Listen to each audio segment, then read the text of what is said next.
Well, good morning, or salutations, whatever time it is, wherever you are. I am just walking up early down one of the many Twittons we have in Eastbourne. A Twitton, for the benefit of anyone else in the entire planet, is an alley or a little pathway.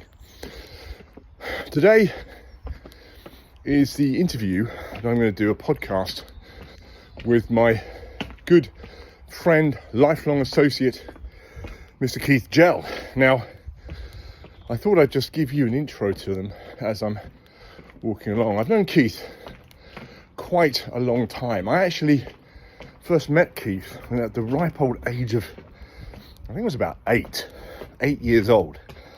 And to put that into some context, at the time of recording, I'm now 53. I know you don't believe with this young, youthful visage, but I am actually that old. Oh, yes. Bit about Keith. Well, Keith is probably one of the most unique characters in my entire sphere of people that I know. Keith, just to give you some, maybe just key points, Keith points. Sorry, it is, I'm doing this on the fly. He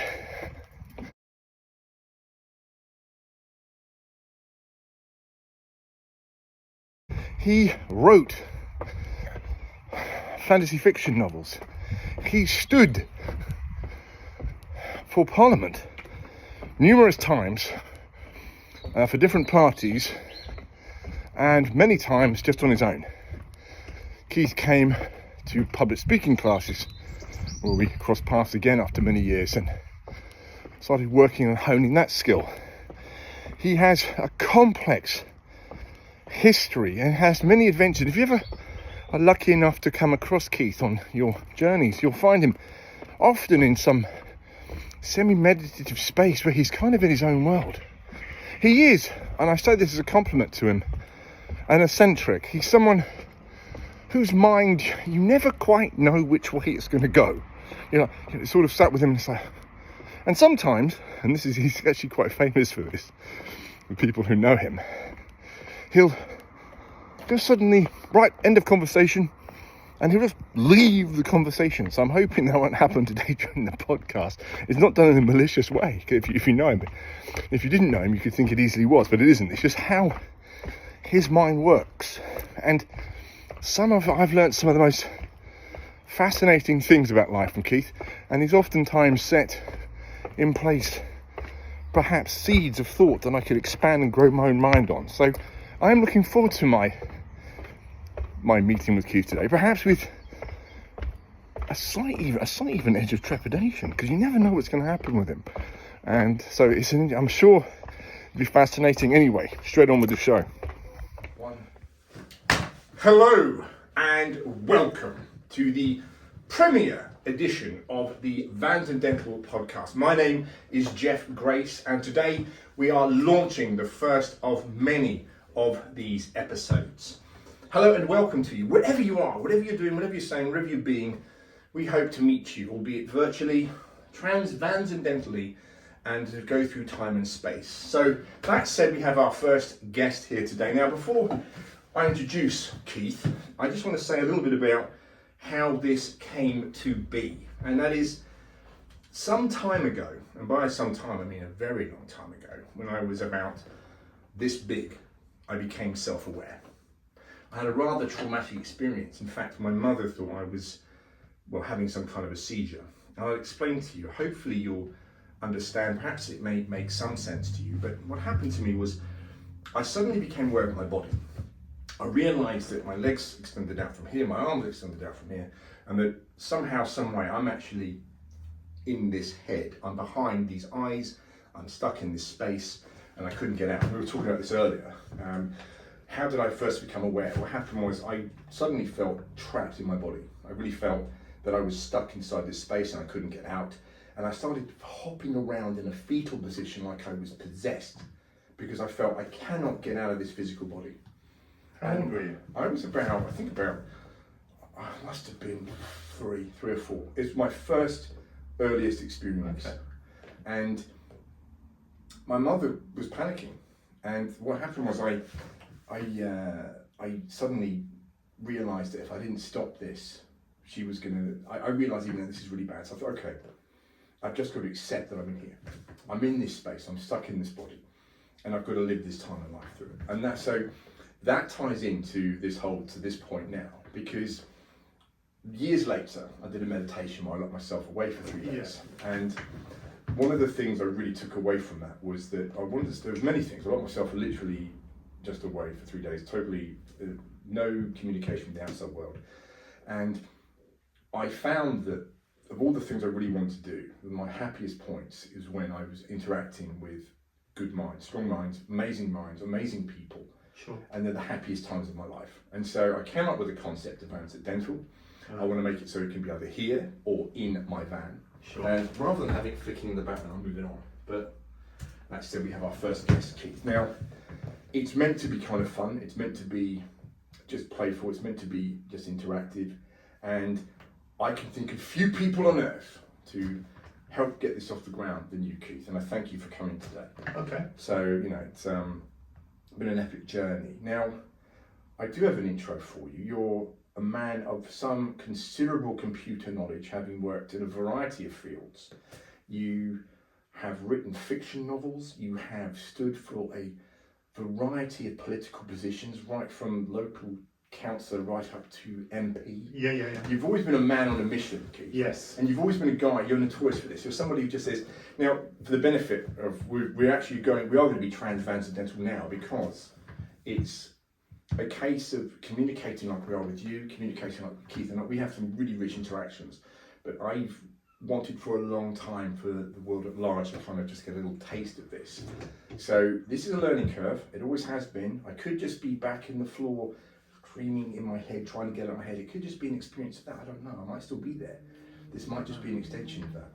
But yeah. So, Keith, you've always been a man on a mission, as it were. Yeah. So tell us a bit about how did you knew about fuzzy logic? Yes. What the hell is fuzzy logic?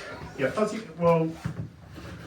logic is a mathematical representation of a particular type of uncertainty.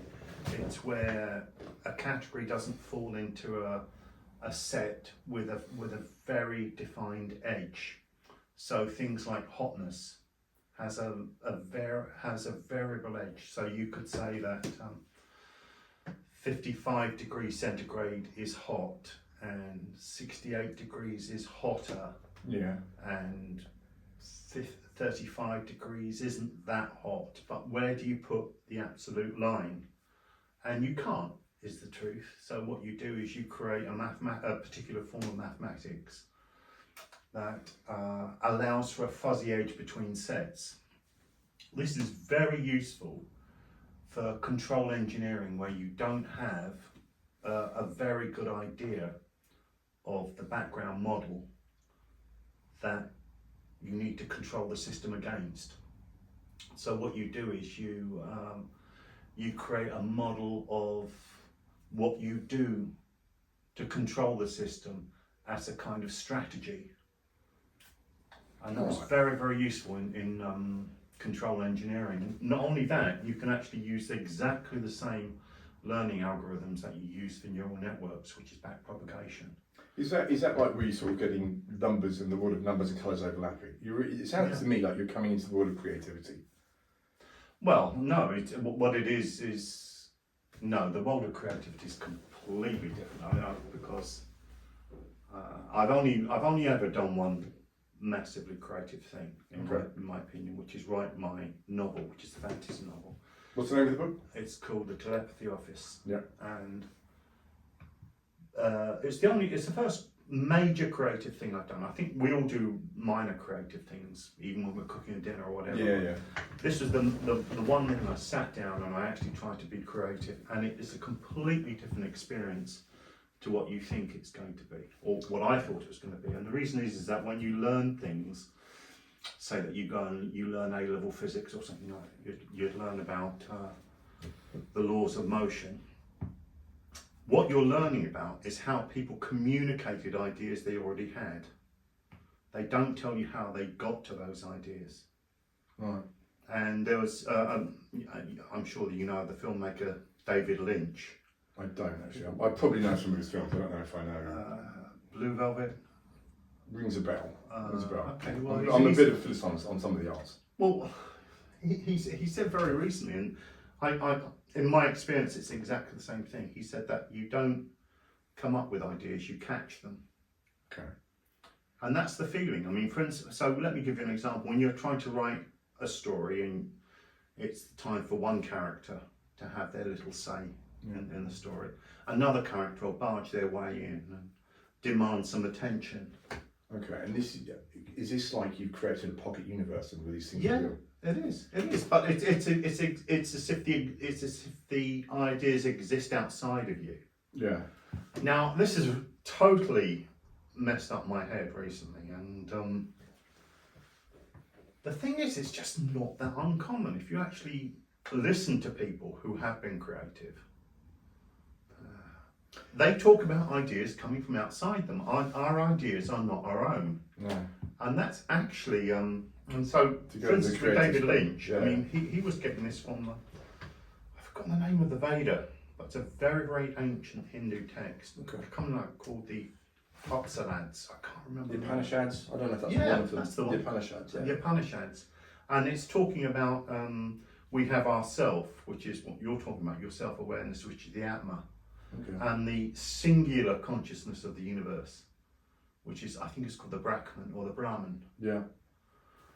You see, that's just to jump in. See, you on that basis would be quite a rare character in that you did the high level programming. Yes, which is numbers, logic, nothing else. Numbers, logic, procedures, and or goes to things work, things don't work. Then you said, you know what, I'm going to step into writing. I'm going to step into not just like, you know, writing about a detective novel. We're talking about full-blown fiction with goblins, orcs, parallel universes, magic, all these things. Yes. They almost couldn't be further, in terms of disciplines, couldn't be further apart. And it kind of ties into what you said about fuzzy logic, because it was numbers that aren't quite, if you could almost relate it back to that. I mean, we're in an age now where we've got what you were doing. When did you start fuzzy logic? I started it back in the 1980s, the late 80s. Right, so we're going back 40 years? Yeah. 40 years. Right, now we've got AI. Yeah. And how does, help me out here, because I don't know this. I'm guessing that fuzzy AI and fuzzy logic, are they comparable? Yeah, fuzzy logic is a branch of AI, but the branch of AI that has massively taken off is the large language models, which is a form of neural networks, massive neural networks. Okay. You see, I recently came across somebody, I was very fortunate on an event.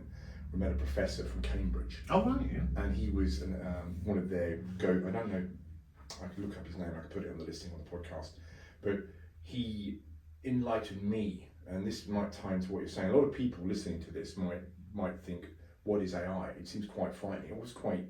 I can't keep up with it. It's advancing so quickly. Yeah. And we talk about creativity, we talk about logic. I can be quite imaginative.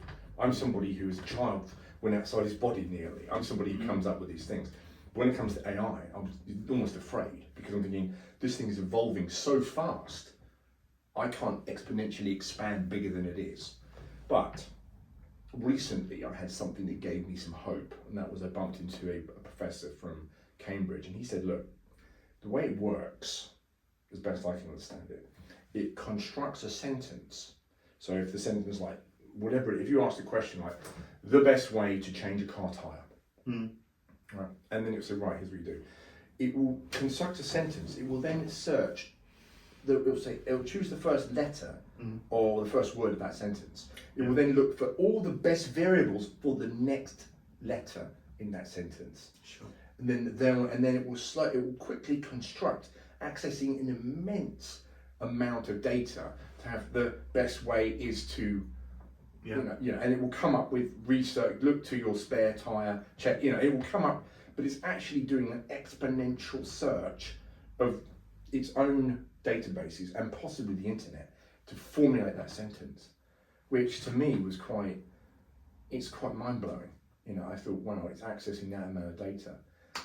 I'm not up to date in the latest AI, but I mean, from what I can gather, you've got it right. That's what it is. Yeah, it's just so. Do you ever think you've done a lot of programming? What programming language are you familiar with at the moment? Well, the one I use at the moment is C#. Okay. But I mean, I started as a Pascal programmer, and I use the AI languages Prolog and this. How did you get into this? I mean, obviously you did it back in school. You must have. When did you interest? You know what? Because I remember. I'm going to write it on my board because we've got a board here. But I'm going to write internet on the board because I remind myself of this as a key point, Keith. Internet. But how did you first think? You know what? This is for me. I want to do this stuff. What was? How did you get into it, Keith? I just wanted a job. I just wanted a job where there was prospects and there were. It was well paid job. It was well paid job, very well paid job, compared to working for a living. But what were your A levels in again? My A levels were physics, pure maths, and applied maths. Yeah, probably makes sense. And that was quite. And you went to a local school. You went to Ratton, from my belief. You know, so what university did you go to? I went to Sheffield, but strangely enough, I'm taking another degree at the moment. Oh yeah. With the Open University. Go on. Which one's that?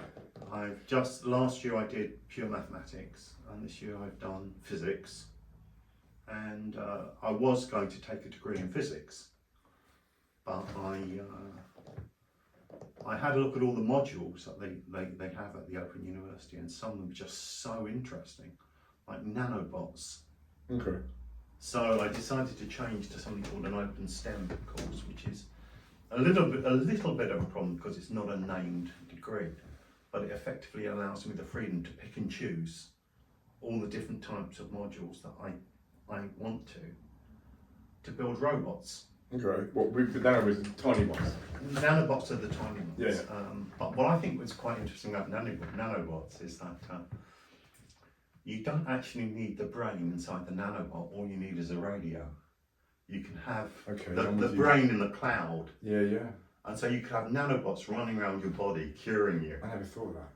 And the cloud will be figuring out all the best ways to do it and passing the messages to the nanobot. For the benefit of anyone who's not massively familiar with nanotechnology, and I'm not an expert, just the benefit. Well, I haven't done the course yet, but I'm going to. A nanobot is something where you get literally, if anyone is listening in, a nanobot, you get like 10,000 plus of these machines in a drop of water. It's a microscopic. They're a microscopic machine. It's a microscopic robot. And they often can replicate. They're designed to cells. The one I saw years ago, going back to the 80s, they could have the dividing into another nanobot. There was a theory of the grey goo or the brown goo. Yeah, that was based on it. But that's interesting because we're kind of heading towards a sense of consciousness in that if there is a cloud that can control your nanobots, because you might get, rather than get your vaccination, we're going to get a bit weird now, a bit fun, a bit playful. You could have your nanobots. You could have, I had grade B. I had this particular brand nanobot. I had this particular brand nanobot, and that's interesting because then of course you could have, have I got this disease again? Oh yeah, hang on. I'll just go on my phone. Oh, we'll just eradicate that. No problem at all. The nanobots can do that. That's interesting. I'm making it up as I go on. I don't think. I mean, from what I can gather, there's far better people to talk about this than myself. But we can conjecture. In my highly amateur. Yeah, you and me both. Interested. Yeah, you and me both. I listen a lot to Roger Penrose, and he talks about his book, The Emperor's New Mind, which I would love to read it. I'd love to have a book club with you, some of the others, and also what's that Vedic text? It was the Upshala. The Upanishads. The Upanishads. I would like to get some people from my yoga class. Some of them are Hindus, and get them to have a little book read with me as to what they actually mean. But Schrödinger, Erwin Schrödinger, you're beating me here on science. You're flashing my pants off. I'm good, but you're great. He's heard the Schrödinger wave equation. He's a quantum physicist, along with Heisenberg uncertainty principle. So many people be saying Breaking Bad. Yeah, go ahead. These are quantum physicists that existed in that doing their work back in the 1930s. Absolutely famous, and they read the Upanishads. The Upanishads, yeah. Upanishads. It's one of the Vedas that ironically I've got a family. I've got an entire strain of my family that are avid Vedantic followers. Are they really? Yes, yes, they have a literal. She made a great shout out to my great aunt Felicia, aka Lavanya, if she listens. But they have the Vedic.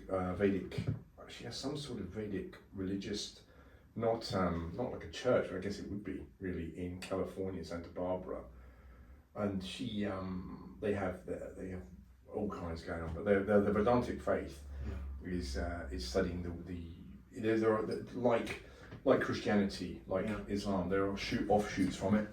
So I don't know if there's a direct one, but yeah, the Vedantic is an entire the Vedas as well. I'd love to talk to your. You want to see my family's out there. My family, they're amazing. There's some of the things that they've done. You know, one aunt wrote the first website for the White House. The other one, my great aunt Felicia, who's I'm talking Lavanya, she likes to be known, who she goes by Lavanya because she was that in a previous life. Oh right. Yeah, and so, but yeah, they've got all kinds going on out there. But the Vedas is a whole faith in itself. We came back onto this concept of what we're talking about is consciousness, I think. Yeah, okay. And from what I can gather, according to Penrose, who is a really interesting guy, as far as I can see, he's saying that if a thought process is basically algorithmic, it can't be conscious. So no matter how powerful these AIs come out as, they're never going to attain consciousness. See, the minute you finish that sentence, my mind went to think, because a lot of our thoughts are based on our nervous system, which is designed to help us survive. If you trace them back, sure. But there are higher thoughts that aren't related to that. I've thought about this, and the latest one I've come up with is that there is such a thing called consciousness. What in the Upanishads? I think it's Upanishads. I'm not an expert, Keith. Upanishads. There is this massive consciousness, and we have our tiny little bits of consciousness called our atmas. And I am an evolutionist. Okay. I mean, if you have a look at the geological record, it's very clear that animals evolve into different animals. Yeah. It's absolutely clear. But I think there might be something missing in terms of complexity, the complexity of the cell and evolving over time. It's just, I don't think it works out in terms of. Do you think animals are self-aware?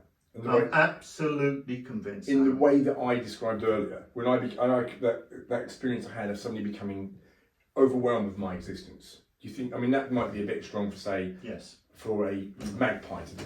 No. I'm absolutely convinced animals are self-aware. But can I just get back to that? Yeah, go. What I think has happened is that life has, for an evolutionary advantage, linked in to the Brahman. Okay, we're getting out there now. This is what I wanted. We're getting out there now. That's what I think has happened. I think that cellular life, it began at the cell. It decided to link in to the supreme consciousness of the universe. Oh, that is, yeah. To get an evolutionary advantage. Okay. And when it did, it also got all of mathematics, all of aesthetics, all of concepts of right and wrong. Okay, there's a lot there. I'm still processing. I knew this would happen. I'm thinking that the first reaction I have from that is we are perhaps not humans experiencing consciousness. We are consciousness experiencing human. We could be. You're talking about the Atma. Yeah. So Marcus Aurelius would have put it that way. He said, "I am a ghost inside a corpse." Yeah, I didn't know that. I love Stoicism. I love the writings of Marcus Aurelius. The fact that he has some emperor who had no other motivation. He's not trying to get a promotion in his job. He's not trying to impress anybody. He wrote down his meditations.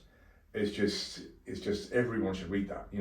I hate to quote him like that because I probably misquote him. No, but that's the concept. I think we have to have the freedom within this context to get things wrong. Yeah, I sure. think, I think we're going to get things wrong. Well, at least you can pronounce Upshanipads. A Upanishads. Upanishads. But no, I loved Marcus Aurelius' meditations. I mean, he's just, and that concept of just stepping into, and it's just, there was something I came across recently that said you were never born and you will never die, or you're always dead, you were never born, you're always born, you'll never die, and it's just this state where you are able to observe yourself. Yeah. We have that higher self. It's something that, but on the flip side, and there's a tie into the evolutionary thing, is a lot of people that, and this frustrates me, and this happens a lot of religious people, particularly of all of them, is that it's a case of, right, we are not of this world, we are not of this dimension, we are higher beings. And I'm like, well, all right, fine. Then why did we come here? What was the point of us coming there? Well, you're to transcend and move on. Well, maybe this is an experience that we chose to have, where we can, there might be frequencies of existence where there might even be entities in this room in our proximity that we cannot see in the frequency you're in. You think, I'd love to pick up the remote control, but I can pick it up, because I'm made of a vibrational. I'm made of flesh and blood and bone, and I combine those to actually interact with this object. Sure. It comes at a price. I have a whole raft of illnesses potentially. I'll get old, I'll get sick. I will, all these different things. I'll experience pain. I'll experience social traumas and problems and wars and all kinds. But nonetheless, I can interface with this. And I think that actually, I think that's a positive thing. I feel this should be recognised as it's painful, but it's an experience. It's like a roller coaster. Yeah. We're on a roller coaster. It would be like these people who hold a high religious high ground. It kind of frustrates me. They got on the roller coaster, and they're telling everyone else on the roller coaster, saying about, this is just a phase. This is just a phase. We'll get through. This is only passing. Don't let this bother you. And everyone else is just enjoying the ride. Sure. They're engaged. They're feeling the ups and downs. And everyone else is like, no, I'm from a better place. This will soon end, this ups and downs. And this is where it can almost go into politics or all kinds, really, because I think there are, as if you want to call it, God, souls, energies wanting to come and experience this, but we want to make it so collectively it's not as desperately deadly as it has been. Not in this time and space. It may, because who knows if you are able to come back, you may be able to go back in time or forward in time. But if I would like anyone who comes into this dimension and this space to have things like fresh water on a tap, to have, so you're not, to be able to really to engage with the whole thing in a way that's not just purely based on terror and survival and desperation. Well, it's not. But a lot of it has been. We've sort of collectively built forward, I feel. Yeah. Okay. I mean, yeah. Just here's the suggestion. I mean, the Gnostics believed that we were these pure spirits that got stolen from heaven, basically, and put into this physical world. I didn't know that. I didn't know that. I've heard of Gnostics. I didn't know. Okay. And basically, our job is to do a jailbreak. Okay. Is to learn this secret knowledge that actually was taught by Jesus, to do a jailbreak out of the physical world back to the spiritual world. Okay. Well, let's just change back to evolution. How about physical evolution is doing the stealing, not the devil, but just physical is doing this. They're stealing a bit of consciousness. Okay. And maybe that piece of consciousness is just a drop from an ocean, and when we die the drop goes back into the ocean, and so our soul is never actually the same again. It will just be a different drop, a drop of different bits of the of that. Yeah, I get it. It's like a cup of water from the ocean. Yeah. The cup of the cup of water. There's a famous thing that says, if I were to pour this into the ocean, at what point does it become the cup and what point does it become the ocean? Can I just say this is complete idle speculation? I really don't. It doesn't matter, it's having fun. The only is, I think a lot of people are like, there'll be some learned professor go, these two, they're rubbish. And other people are like, wow, but the point is, it doesn't matter. And that ironically is evolution. Yes. That is evolution. Because we are taking time to analyse, to think about, to breathe, to realise that there's things we don't know and to share these concepts. And it's one of the greatest things about living, which is why this concept of what we're doing now. It's it's yeah, gosh. I mean, you were talking earlier about yoga. What was that might tie in well? The yoga mindset. I'm always getting in trouble for yoga. I've got a yoga yobbo. No, I've got religious friends who are like these fundamentalist Christian types, and they really and they think I've never heard of them. No, and they think it's an in-joke. Believe me, you'll find out. You go ahead. When I'm doing my downward dog, it's actually some secret posture worshipping the devil. Oh, I see. So each different yoga position, it's sort of like it's like a cultish series of. Yeah, I get it. Basically, some sort of struggling for the word here. What's the word? It's like a ceremony. Yeah. Okay. And so each position has a particular worship to a particular I've not heard Hindu demon. Even I haven't heard of this, and I know some quite. I didn't know. I knew that they won't. Always get told. See, the thing is, I thought about this because sometimes I like to do a bit of meditation.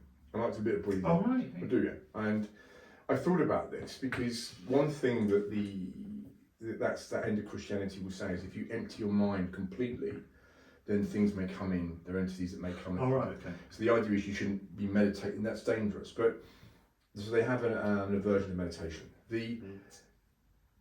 When I do breathing exercises, and I enjoy doing them, and I can find I did some this morning before this morning. But I find myself able to think better thoughts, clearer thoughts, more profound thoughts.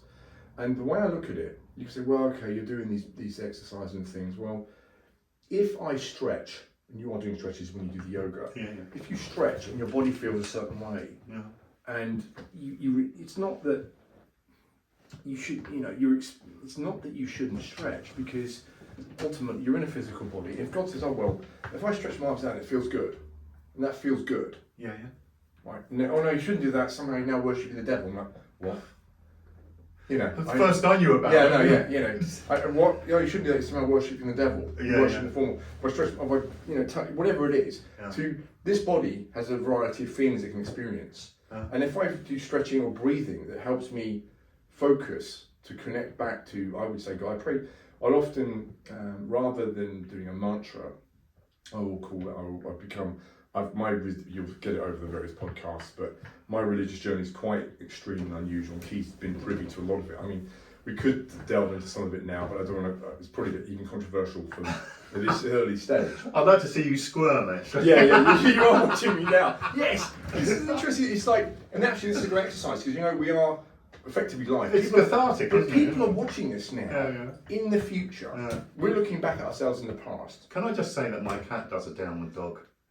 And as far as I know, my cat doesn't know the first thing about it. I know, I can imagine what a downward dog is. It's just that sort of stretching when you go on out. Yeah. I've started doing stretching in the morning. That's another thing, I do stretching.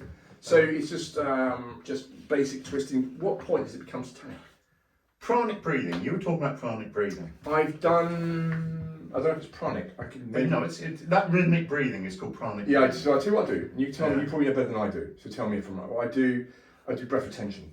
Okay, can I just talk about this pranic breathing? Yes, please. It's something pranic breathing. It is from a fellow yogi who's actually a Hindu. Yeah. And he told me that when you're doing swimming, because we go swimming, and we see each other at swimming pool, because you're forced to go into a rhythmic breath, it's very close to pranic breathing.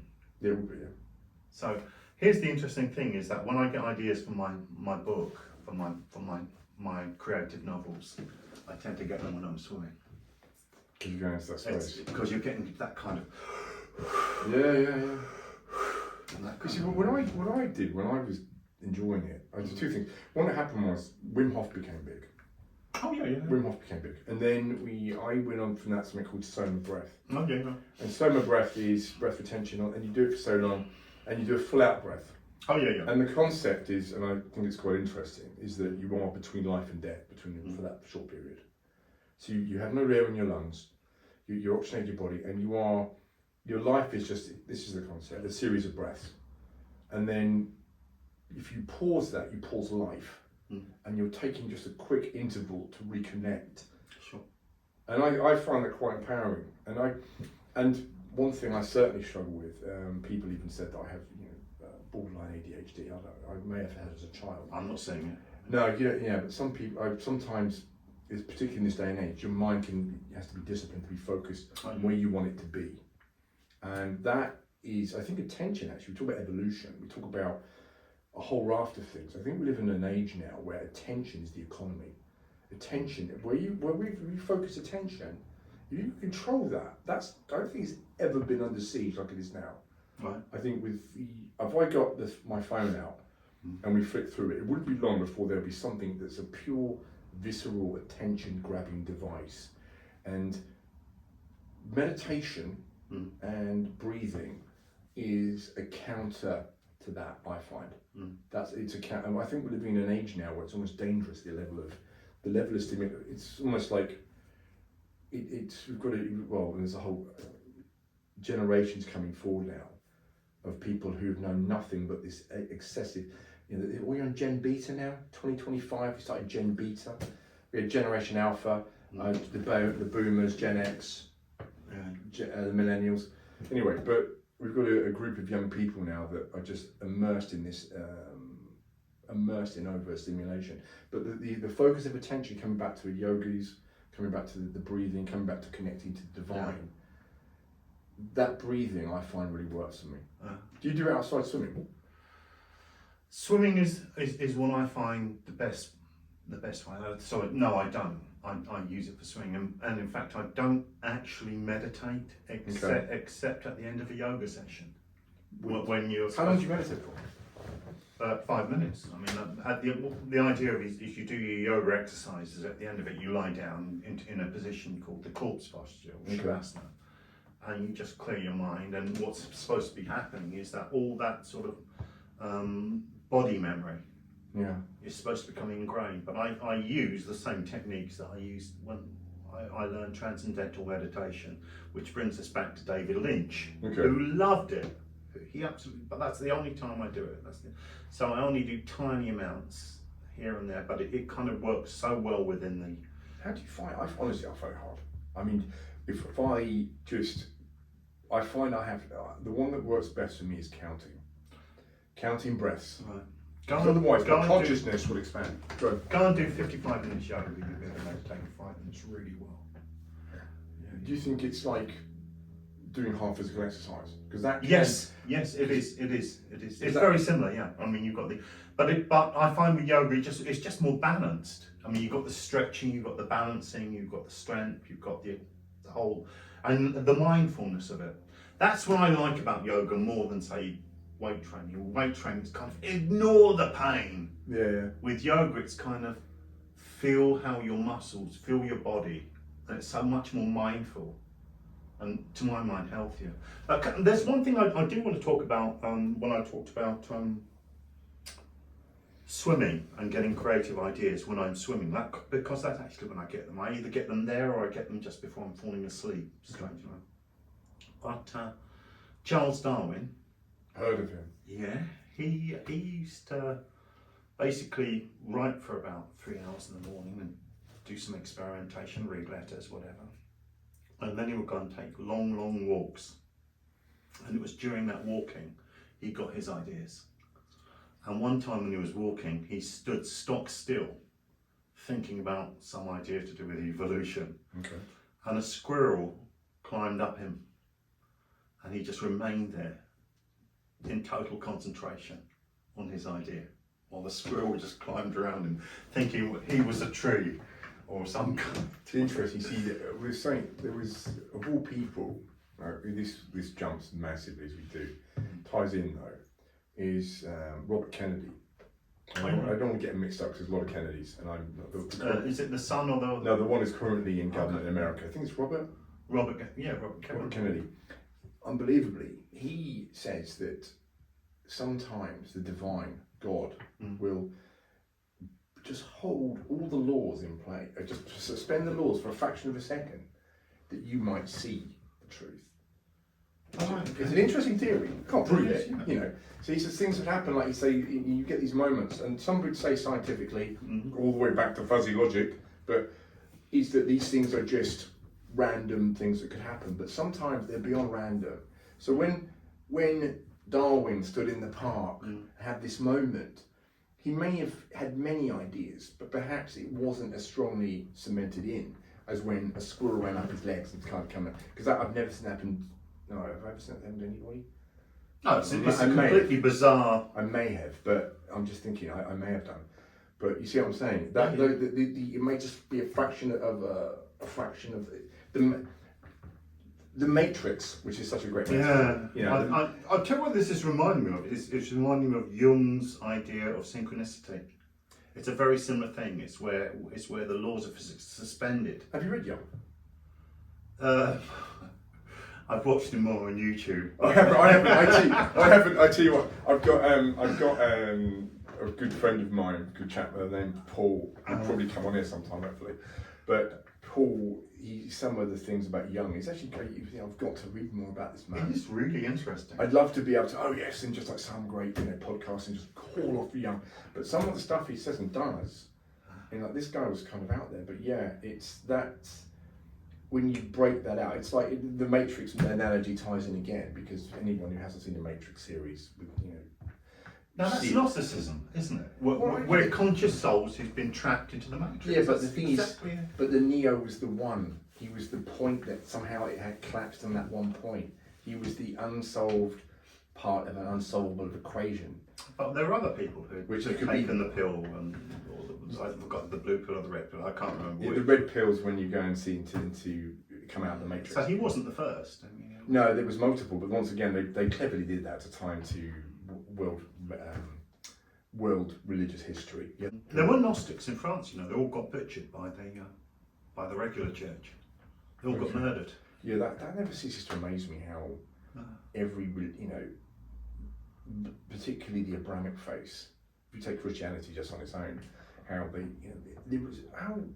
I don't know. It's just it happens. It's real. There's no point that Jesus would have said do these things to each other. If you listen to the Sermon on the Mount, you listen to the teachings of Christ. And it's somehow there's a big movement I've noticed now, particularly even with young men in certain circles, where they're saying read the Sermon on the Mount. Some big names of the internet that I've come across, people who I like and follow, like Owen Cook. They're saying read the Sermon on the Mount. There's some incredible wisdom here, and a lot of I see religion, particularly Christianity, actually having in certain circles having gone down and we can push the bat round and been pushed away. It's making a resurgence, and it's always been strong in certain sectors, but so the the southern states of America, but. It really is making a strong resurgence. It's a beautiful. The Sermon on the Mount is a beautiful sermon, but I actually distinguish between what Jesus said and what a lot of Christians say he said. It's just not the same. No, he didn't tell anyone to go and kill someone who disagreed. Exactly right. There's no way you turn the other cheek. There is obviously translations over history. Oh yeah. There are translations, the King James version of the Bible versus, but yeah, anyone who could. It was a form. That was one of the big sort of. We talked about evolution. It's like surviving the fittest, everyone for themselves, the strongest survive. I don't think evolution is quite like that. Cooperation's a big thing in evolution. It's not, symbiosis is a big thing. It's not quite. But even cooperation is cooperation against an enemy. So if you've got a colony of ants, right, they cooperate, but then they come across another colony of ants, and then they don't cooperate. Yeah, I suppose in that sense, and I suppose what I was thinking more is like tick birds. I don't know what that means. Well, you've got some herbivore, big herbivore. Oh yeah, and the ticks are eating the. Yeah. Well, they're draining the blood. They're parasitizing. But you see, the birds come along and eat the ticks. They do, but then again, you could argue that ticks are part of the whole thing anyway. The ticks have got their thing.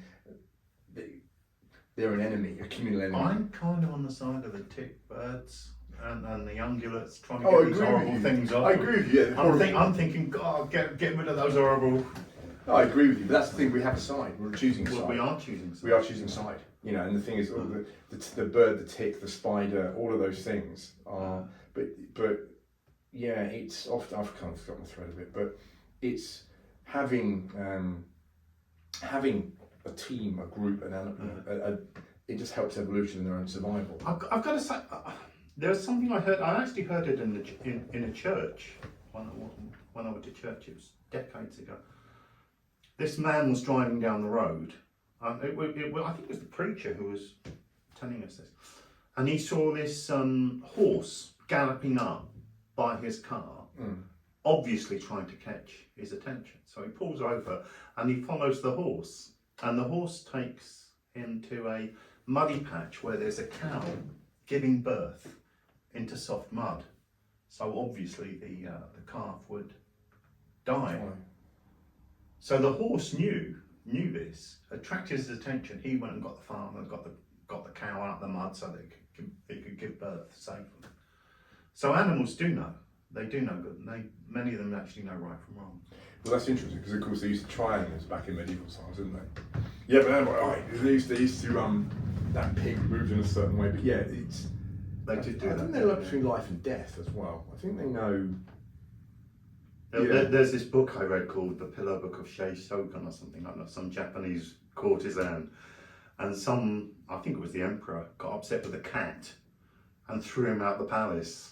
So this poor cat gets thrown out the palace, and then he feels sorry for the cat. So he has all his samurai looking for the cat. I don't know. The ninjas probably held him to ransom or something mad like that. But no, it's God. No, I was talking of these things. I had an epiphany this morning whilst not long meditating. And I'll share it with you. The first one, I'll share it with you, and with you, of course. Now you'll get it secondhand because you're watching after Keith and I. And that is a lot to do, I think, with consciousness. And that is when I'm doing something like a big speech or I'm stood on stage, I will not watch anything other than people speaking successfully and well. There's a documentary made about people in public speaking, and it starts off, I struggle even to say it, but these people really struggling to speak, and they fall, and I feel like my palms getting sweaty thinking about it. That doesn't exist. When I'm going up and there's only winning. There's only winning. There's only winning. I will not even let this existence come into my mindset of this being possible. I will not let it in. It can't, because if it doesn't exist, it doesn't exist. There's only winning. There's only winning. There's only throw. It's gonna be excellent. That's it. And I thought about how that could extrapolate to the rest of life. Because if you're watching things or thinking things that are negative, is just such a glib phrase to say, are detrimental to you, that could affect you, affect your survival, affect you in a bad way, be it directly or indirectly. When you're on the line like that, if you're a pilot about to take off and you're fighting for your country and squadron's laid out, they're not going to show you just before you take off plane after plane getting shot down and killed, and they showed you over and over. If anything, you want to show it to the enemy. You want them to see over and over again this awful sight of and what I thought was called athletes. My athletes spend their whole life, and I've been lucky enough to meet a few. They kind of in a heightened state of awareness and just positivity, and it might seem like they're almost like, I don't know, cultists or something. But the truth is, they're just being very aggressive gatekeepers of their mind. I will not let anything in other than this, because as an athlete, this could affect me. And we talk about running or swimming or any number of these things. When I was training a couple of years ago, I was jogging around here, running around this whole area, and I found that when I was going up a hill, and I'd done it the day before, and every day I'd gone out on this run, and there's one part that was always hard, and I knew that if I looked up it, and I thought, well, I'm more tired, any thought on that hill, that anything other than a thought this is possible, can be done, I'd feel pain. I'd literally feel like more tired. Oh God, how far is it? I'm only this far? Oh man, oh no. I shouldn't have looked. And I realised that thoughts, particularly in those moments, are absolutely key, because they will just suck the life out of you. And you have to take an aggressive, attacking approach to gatekeep your mind. And it was reiterated with me when I do the public speaking, when I'm on a big stage, when I'm doing, comparing a big gig. there is nothing but winning. I could not watch, I will not see anything, it doesn't exist. And I think now we live in an age where hours after hours, the worst type of information is fed to us. Things, well, when I say worst type, I mean, it's slowly sapping of your self-respect, it's slowly sapping, it's a constant erosion of everything. And I'm at the point now where I don't watch television. I don't know if you do. Do you watch TV? I do, yeah. Okay, well, I got to the point I can't watch it. I found that maybe for another episode, who knows, get a bit more brave, but the slant of certainly the way TV is presented now is just like, it's very negative to me. It's very anti what I stand for. Oh, it's patronising. Yeah. It's painful, yeah. But I mean, in answer to your, as a response to you, yeah. I don't play to win. I play to have fun. Interesting. Yeah, I guess that's an. I guess I'm fear. I guess fear kind of drives me away. I tell you, I play to create. Okay. And let me give you two quotes. One was from David Bowie, and one was from the jazz trumpeter Miles Davis, and they basically said the same thing. And David Bowie said, "I've done my best work when I felt that my toes don't quite touch the bottom of the swimming pool." Yeah. Okay. And Miles Davis says, "Don't play what you know, lean on what you don't know." And it comes back to that idea of the Atma and the Brahman, where you're just past what you know. You're just past your own consciousness and you're tapping in to the consciousness of the universe, and that's when you're creating. Yeah. And now you're not going to get that if it's I want to win, I want to win, I want to win. You've got to take that chance of falling on your ass. I think that's. Oh, sorry. No, we can live that way. It's fine. Okay. But the thing is, I think you're right. I think what I'm fighting is the fact that on this particular occasion, the depth of the pool isn't maybe on my toes. It might be a foot below my toes. Oh yeah. So therefore, I'm invoking that sense. But it's not necessarily wanting to win, though I may have said that. It's I mustn't lose as well. Okay. There is no losing. There is only winning, because everything's critical in that moment. Yeah. So I'm very focused on the end goal. But it's I'll stand my ground on that. I think if you haven't got a real chance of losing, you can't create. I would actually go that far. You actually need to be at that point where you're beyond, and maybe you'll lose 9 times out of 10, but the 10th time you'll hit. Yeah, no, I hear you. That's what matters. So. I think what matters is not losing. What matters is actually creating something new and special and meaningful. Yeah, I think. Yeah, I feel that I'm defending the point. I shouldn't be. I should relax, and I will relax into it. I think the scenarios where I think that is where losing would be. I don't even want to let in my head. Losing would be quite devastating. I actually think this is your American bit, because Americans are just like you. Yeah, I play board games with Americans, and my word, I gotta win. You're a loser, boy. Yeah, true. It's you go on. I mean, it's an interesting mindset between those, because I'm half and half. Yeah. You know, so it's the mindset of be a winner, collect, make it happen. But then again, you've got the mindset of people who 400 years ago said, "I've had enough of this. I'm going to chance everything on a rickety boat, sail into hopefully not fall off the end of the world, because the world's flat. You know, go to this new island, this new land we've heard about, and put everything in." And they go, and then half the people on the boat die. You know, and then they get there, and it's like, I don't know, primitive, and there's no food, there's nothing, they've got to survive and make it happen. But they've chanced everything, a new beginning. Whereas they kind of thought, I can stay here and just fit in, and I get the benefit of that, but also that has benefits and problems. In that they, even now, because I know that if you say the slightest thing wrong against America, it's like, but I am half American, so I have the right. I was born in Maryland.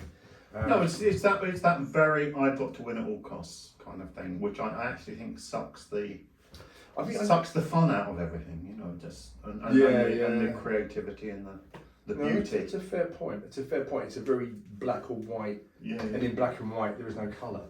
Yeah. Okay. Yeah, there's a phrase that in black and white there is no. If you have it black and white, there's no colour. That Vasco da Gama, you're talking about the guy who went around the world on that. on a ship. I think he started between 200 and 300 crew, and when it got back, there was 18. I know, and people 18 left alive. And people complain when they have to wait a few hours in the lounge at the airport. And I'm complaining more than anyone else. Yeah, so it's like, oh well, you can't believe it. It's horrific. We went to our flight's been delayed for 2 hours. It's hell on earth. And we look at our ancestors who do things like that. But I think there is a kind of charting all against the odds, and if you're not, an optimism can come to the point of delusion. I've seen people who are delusionally optimistic.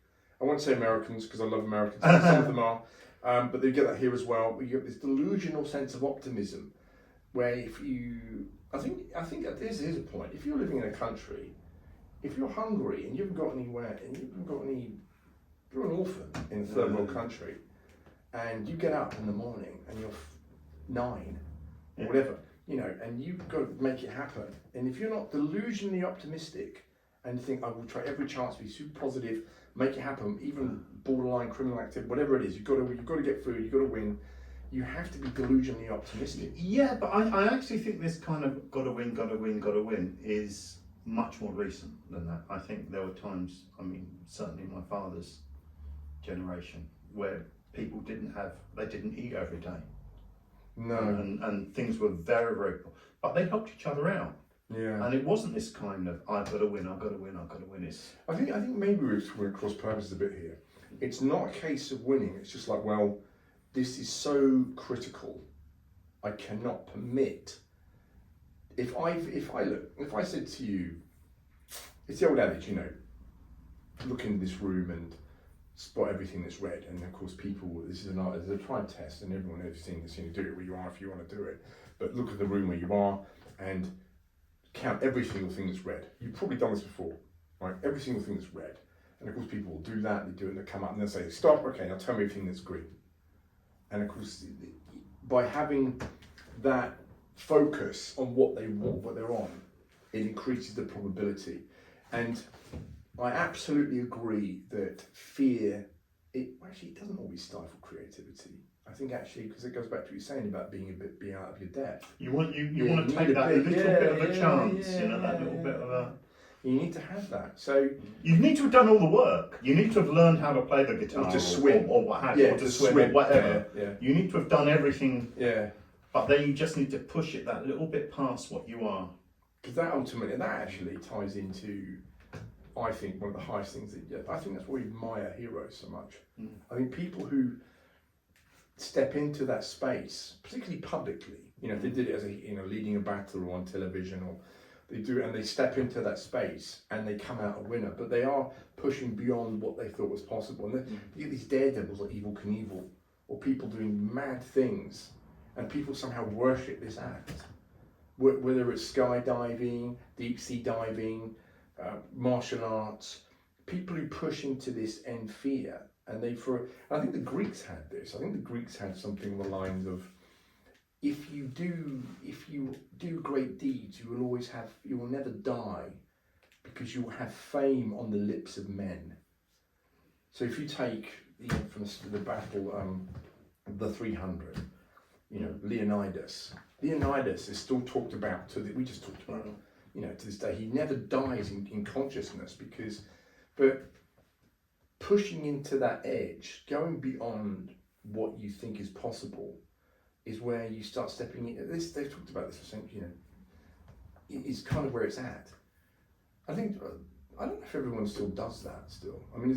Do people still, it'd be an interesting question to ask somebody from now on. Say, look, when was the last time you did something that was impossible? That seemed impossible to you, came up with an idea that was impossible. It's not so much that I think it doesn't matter if it's impossible, or if it's just a little bit impossible, or you're just pushing yourself a little bit further, or you're just taking a little bit of a chance.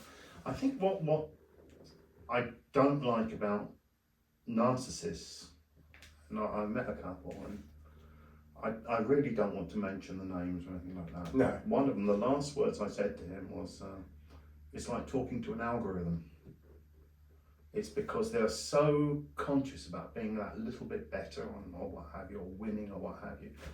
They'd lost themselves. Yeah. They were just living a series of, and it was kind of, he does that, I'll do this. He does that, I'll do that. And they're actually quite boring. Mm.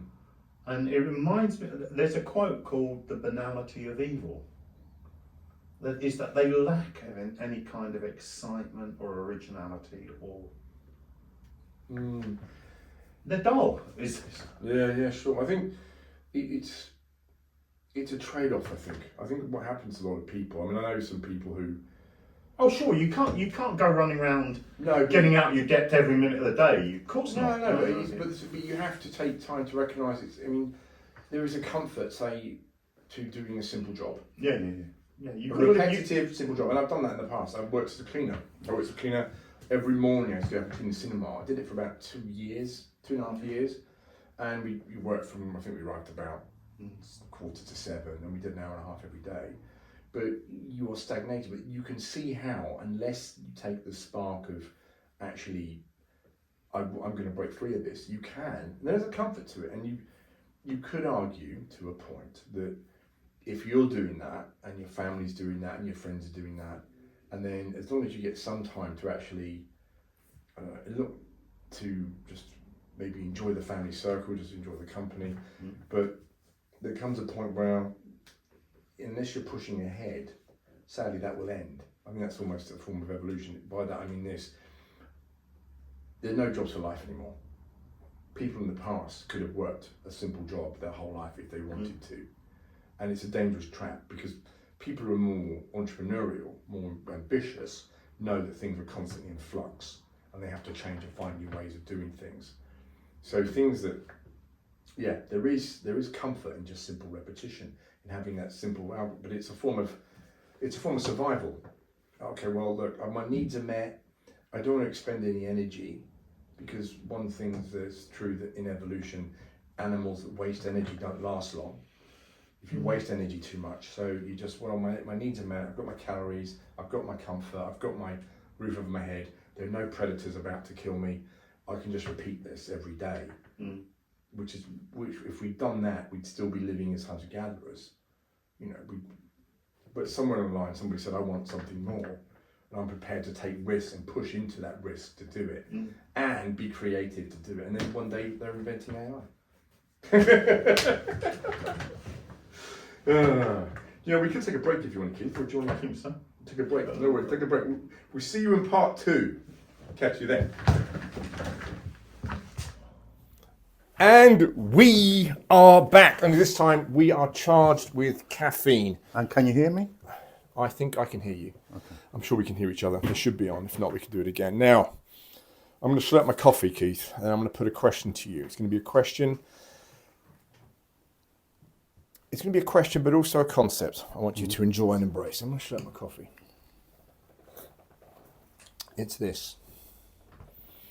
Barring any really unusual apocalyptic event. Sure. This video that we're making, will be watched by far more people after we're dead than ever when we're alive. The reason being, time goes way, way on. And that's the underlying concept of what I would say is the Vancendental podcast. To recognize that this message is going to be heard by far more people who are watching this right now, laughing perhaps at our unusual accent and our unusual choice of words. We might even sound like Shakespearean characters to them with our unusual choices. So that said, knowing that this will go on, what do you think, A, of the concept, and B, what do you want to say to these people? I don't want to say anything to them. Nothing? Nothing whatsoever. And what do I think of the concept? I think it's an amazing concept. But I think the point is to say what you think within the moment, not anticipate what's going to happen. And the irony is there's only ever one now. There's only ever one now. That is one big thing. So right now, you are here with us, although you're not there.